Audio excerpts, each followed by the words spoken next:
Confused about what career to choose? Not quite sure of the range of study and work options compatible with your personality, aptitude and interests?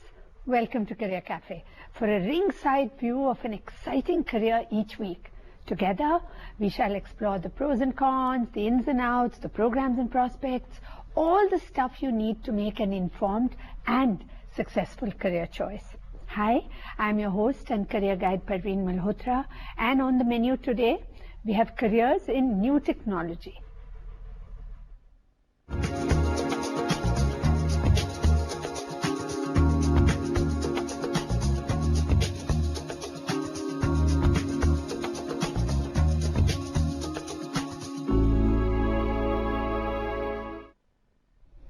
The Indian technology and services market is set to grow from currently $132 billion to $250 billion by 2020 and $350 billion by 2025.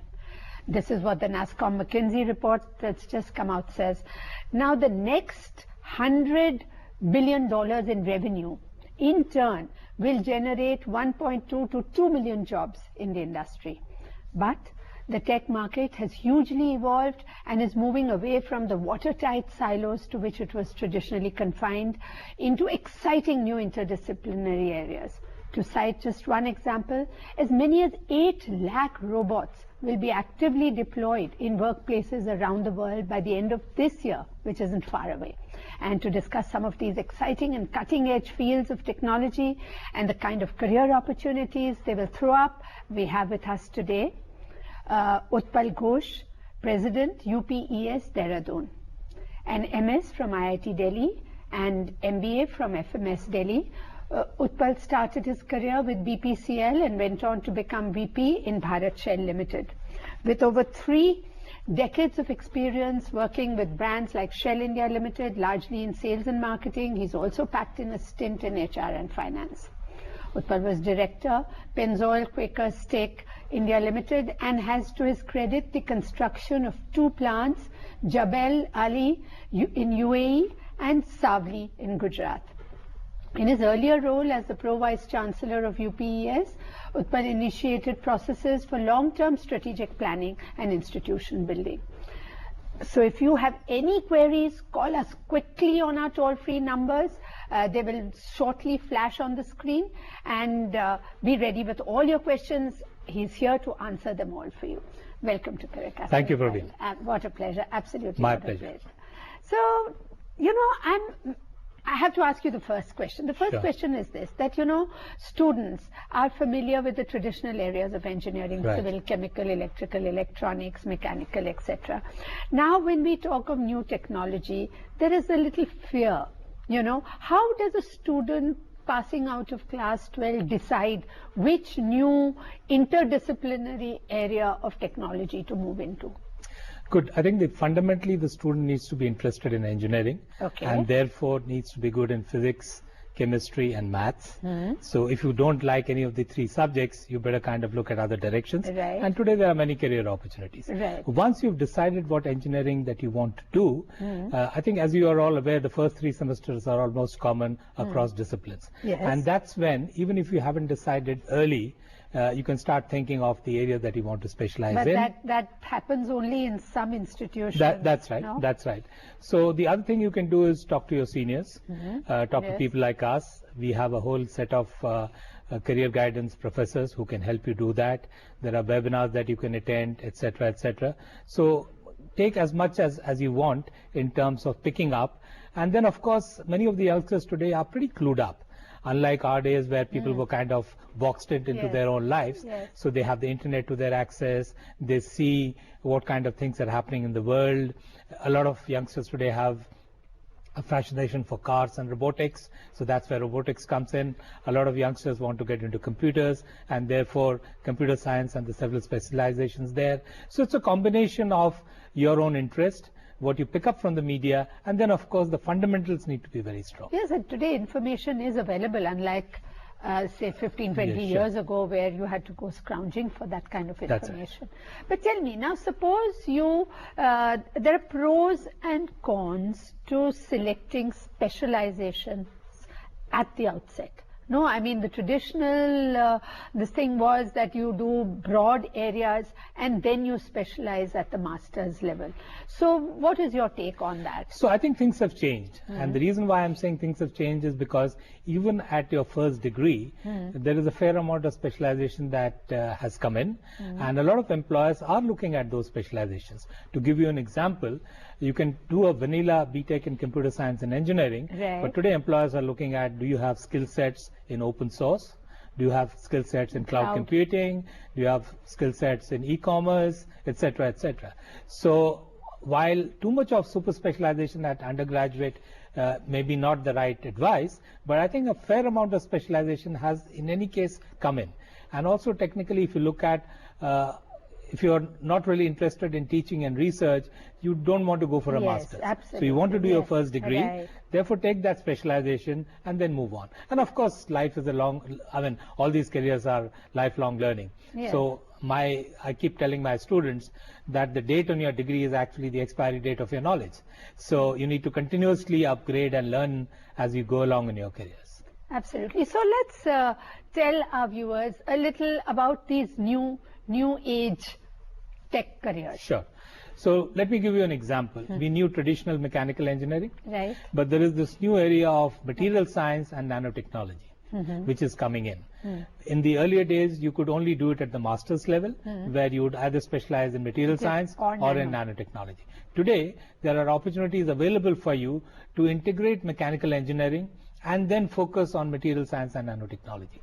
So when you come out, you are pretty clear about what the basic fundamentals and principles of material science and nanotechnology are, and then of course you can go and either work in that area or pick up a second degree if you do choose to have one. So tell us a little about material sciences. So material sciences has kind of evolved over the several centuries. So if you were to go back to the Qutub Minar, there's that old iron pillar which people put their hands around. So metallurgy was always there. So if you were to go to the metal age, there were metals around. But things have changed. Things like powder metallurgy has come in, a lot of nanomaterials has come in, a lot of polymeric and polymeric fiber reinforced plastics and concrete have come in.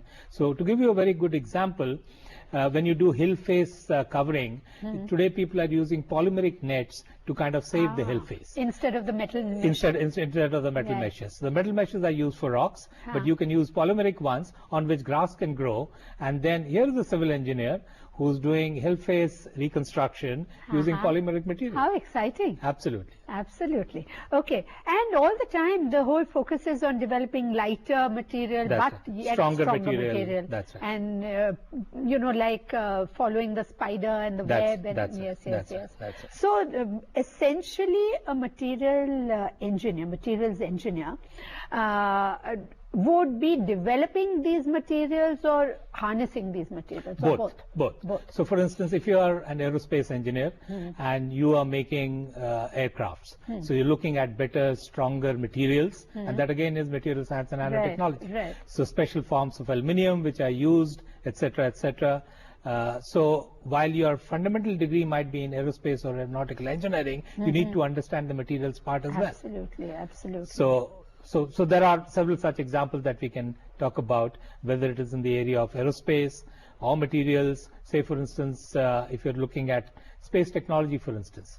So the kind of material that you need to run in space will be definitely different because the conditions are harsher, etc., etc. We all know of Mangalyaan, and if you look at the material that got into Mangalyaan, obviously it's specialized material which can kind of take care of the rigors of space journey and space travel. So where would nanotechnology come into this? So as far as nanotechnology is concerned, you are kind of reworking the material at a nano scale, which is a very small scale. So when you kind of do it not at the atomic level but slightly above the atomic level, that's when nano properties come in. So if you are wanting to do special properties, special coatings, etc., etc., nanomaterials are used. And therefore you need to have good understanding of molecular chemistry, you need to have good understanding of chemical engineering, and of course the material science. So if you have any queries, please call us quickly on these toll-free numbers 011-230-35-420 and 1800115314. So continue, Utpal. This is absolutely fascinating. Tell us a little about, say, mechatronics. So mechatronics is another area which has come up. So if you were to kind of break up the words, it's mechanical and electronics. And if I were to kind of use the example of the auto industry, if you were to go back to the old days of the Fiat and Ambassador, there were hardly any electronic parts in those cars. Today, there are chips, there are computer controls, etc., etc. And as we move on and the technology kind of becomes more sophisticated, more and more electronic components need to come in. So traditionally, if I were to work in the auto industry, I would be a mechanical engineer. But today, since the components of electronics is significantly going up, initially what happened was they started working parallelly. A mechanical engineer would work with an electrical engineer. Of course, that had challenges around that, and therefore this whole new discipline of mechatronics. And mechatronics is not just restricted to the automobile industry. Every industry, including the oil industry, where the automation is happening, there's mechatronics involved. So robotics is all about mechatronics. Robotics. I wouldn't say robotics is all about mechatronics. Robotics is a combination of not just the electronics parts and the mechanical parts, but also the back-end programming. Because unless you know you have the computer science skills, you will not be able to program the robot. Won't there be a programming element even in mechatronics? Yeah, absolutely, absolutely. So all the chips that get into your cars, there is that programming. So the way, after listening to you, what I think is that, very often students, don't want to confine themselves to one or the other. We are people of various parts. So we say, I'm interested in mechanical, I'm interested in electronics, but I have to choose one. Here, you don't have to choose one. Absolutely. You could, so that is the happy.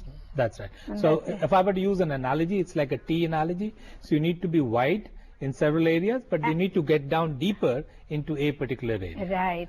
At least so in the initial. So that getting deeper happens when? So it happens at several levels. I think it happens in the 4th semester of your undergraduate engineering at one stage. It also starts happening when you go for your summer internships. Many of the students start doing projects early. And then, of course, you have the minor projects in your 3rd year and the major projects in your 4th year. That's when people really start getting deeper into their area of interest. So we have our first caller, Mandeep from Punjab, ready with his question. Welcome to Career Cafe, Mandeep. Good evening, ma'am. And good evening, sir. Good evening, Mandeep. Sir, I want to ask you a question. I am doing bachelor's in computer applications from Ms Khalsa College. And I want to know what are the career options after my bachelor's degree. And secondly, should I go for a master's degree in computer applications before joining any career? Okay, so that's a good question, and that's always a dilemma for youngsters today. Mandeep, what you need to do is to ask yourself, what is it that you want to do? And your career choices will start falling from then.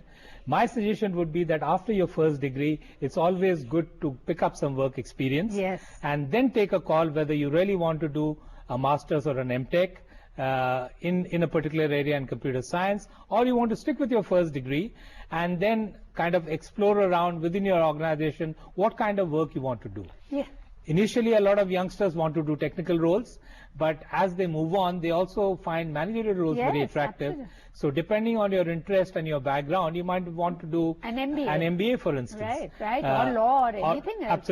Absolutely. So I think having done your engineering from a good engineering college, you owe it to yourself to be working in that field for a bit.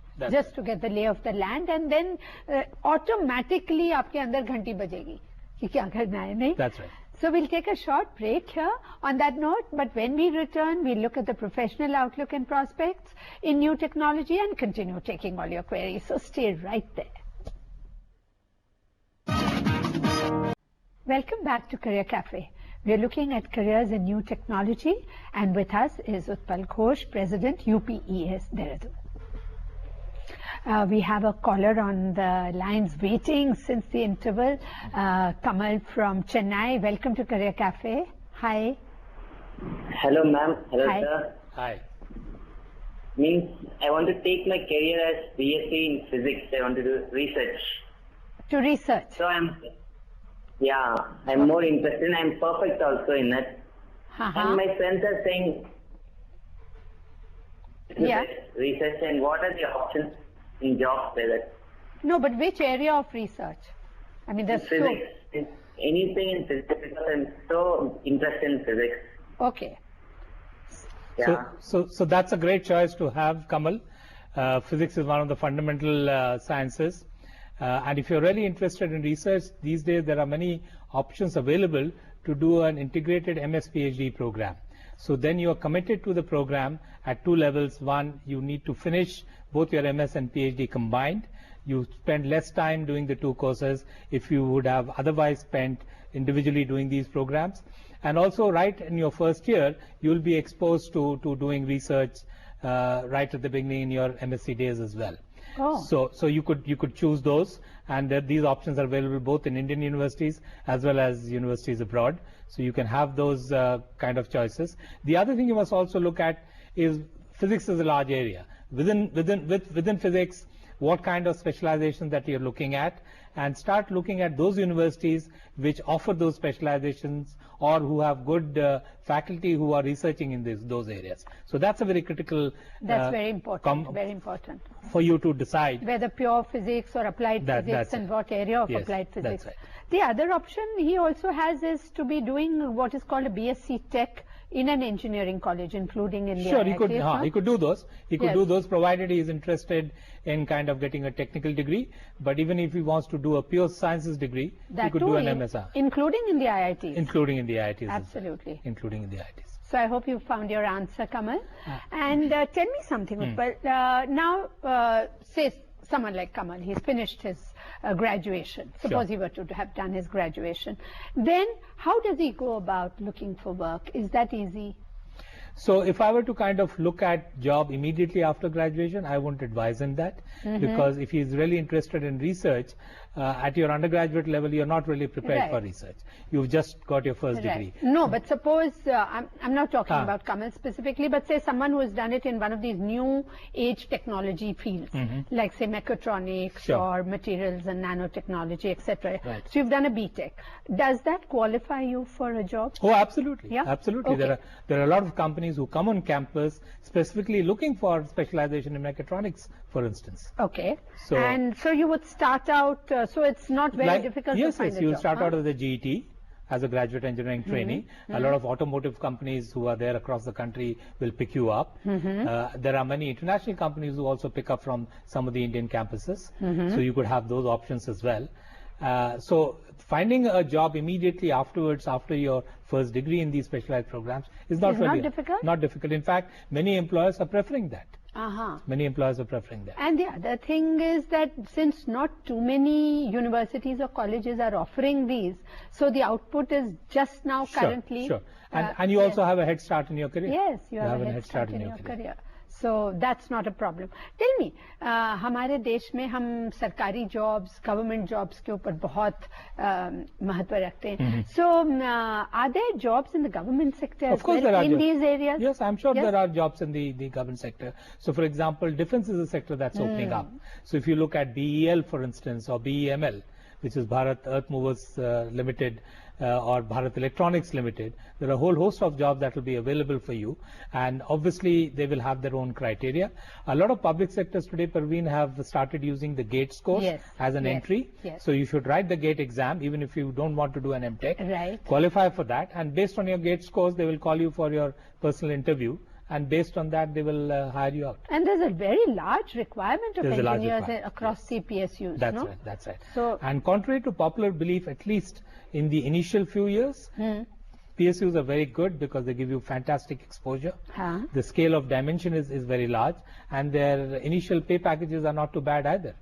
So you can kind of get started there, and then of course you can take a call if you really like the kind of work that you're doing, etc., the work environment. You can continue, or you can look out and look at other options as well. Absolutely. And to that we have yet another caller, Pallavi Shukla from Allahabad. Welcome, Pallavi.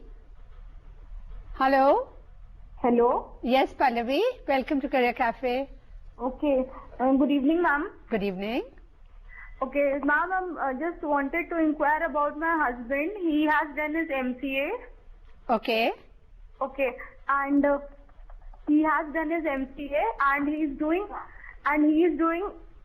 and he's wanted his career in the ethical hacking. So what will be the career prospects in that field? Great, great. The question is that her husband's done an MCA and wants to move into ethical hacking. With cyber threats looming so large and millions of bugs every day attacking, tell us about it. So I really like the word ethical hacking, because you can have unethical hacking as well. Absolutely. So you should go through the proper route. There are a lot of people, including the police department, the crime branch, who are looking at people like these. Forensic, this thing. Yeah, cyber forensics as well. Yes. So the way they operate is that if you have the crime branch, they may not have the expertise, so they go out and hire a company who has the expertise. Absolutely. So you outsource that work to these people, and they help them out in ensuring that they work on the areas of ethical hacking. Ethical hacking, and then today every, whether it's the airlines or the railways or the banking system, everything is on computer and internet, and there's always this threat, one little bug and the entire system comes to a halt. So cybersecurity is a big thing. Is a very, very big thing, and there's a huge demand for cybersecurity specialists. What your husband would need to do, Pallavi, is do a specific course in cybersecurity, and there are various areas of cybersecurity like firewalls, etc. He should just explore a little, and the possibilities and the avenues are tremendous and will remain so for the next 10-15 years. If not more. No, that's true. That's true. Even many software companies are looking at these people so that they can test out their software. Yes, so that it's bug free and this thing. Absolutely. So there's a tremendous scope for this. But tell me, now in these engineering and technology fields, and especially the new age technology fields, what challenges do you perceive? So what does the government need to do? I mean, to encourage these. So I think the first challenge, of course, is the skill levels.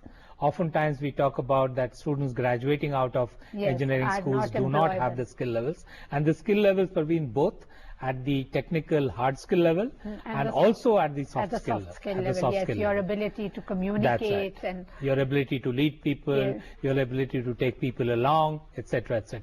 So my suggestion to all youngsters who are kind of going through their programs is focus as much on hard skills as you're doing on soft skills, and 4 years of engineering is a long time for you to build those. So even if you don't have these skills while you're graduating out of school, find a mentor, find your faculty who can help you out, and there are a whole host of options that are available. I'm so glad you brought this point up, because company after company sometimes goes back from campuses saying that the guy may have his tech in place but can't communicate or be part of a team. That's right. And on that note, we have yet another caller, Yogesh from Mumbai. Welcome, Yogesh. Hi madam, this is Yogesh speaking from Mumbai. Yes. Actually, I completed my BSc in chemistry and I also completed my industrial safety diploma. Okay. After that, I want to know about the. I'm working in the fire officer in a corporation, municipal corporation. Okay. But I want to know about what are the career opportunities in fire and safety in private sector, because I want to leave this job and I want to do something in the private sector. So I want to know about the career opportunities in fire and safety fields. You got the question. He's a bachelor's in chemistry and then industrial safety, and then he's working in an organization, and now he wants looking for in the fire and safety area. So the larger area, Pervin, is health, safety and environment. So he's part of the S. And if you look at companies across domains and across sectors, including the refining industry, the petrochemical industry, the chemical industry, construction industry, they're all looking for people like these, including things like multi-story apartments, hotels, complexes, and there's a huge shortage of such manpower in our country. Also, what has happened is the consciousness towards safety has significantly moved up. The technology level has moved up, and finding an employment in the private sector will not be an issue. My experience is that industry is struggling to find talented people in this area, and therefore there are more jobs than graduating people in these areas. And if he has a couple of years of work experience, which is what he says he has, I don't think finding a job in the private sector will be a problem at all. Oh, so that's fantastic. Absolutely. So I think instead of now for him looking at doing further courses, he should look at a job and then he'll get trained on the job itself. But he could also, to kind of improve his qualification, after he's kind of worked for another 2 years, do an MTech in health, safety and environment. So you can do a specialization in health, safety and environment. And now there is another S which is come in, which is HSSE, which is security. So health, safety, security and the environment. And all these areas are growing, and there's a lot of consciousness within industry and the general public for these areas. So wonderful. That's super. And just your last question. So what is the government doing to encourage employment in this sector? So one of the things that we've also talked about is the Make in India program. Yes. So if you see traditionally, the split in the GDP is skewed towards services in India. Close to 55 to 60% of our GDP comes from services. Industry is actually shrunk to 17-18%. The objective is to kind of move that out, because and to make India more manufacturing. That's right, because if you see, agriculture again contributes to about 17 to 18%, but 60% of our people depend on that 17-18% of the GDP. Sure. So you have to move this balance 40% out, and one of the areas that they can get employed is industry. Yes. So the government is kind of working that through to grow that area. And then, of course, we have the Skill India campaign, which we need to build more skills. Wonderful. And on that note, we'll wrap up today's show here. Thank you so much for coming. Thank you, Pervin, for having me. Really. I mean, this is super. Next week on Career Cafe, we'll discuss yet another super career. But before that, let me leave you with a thought. Good, bad, or indifferent, if you're not investing in new technology, you're going to be left behind. Once a new technology rolls over you, if you're not part of the steamroller, you're part of the road. So bye for now, keep abreast, be your best.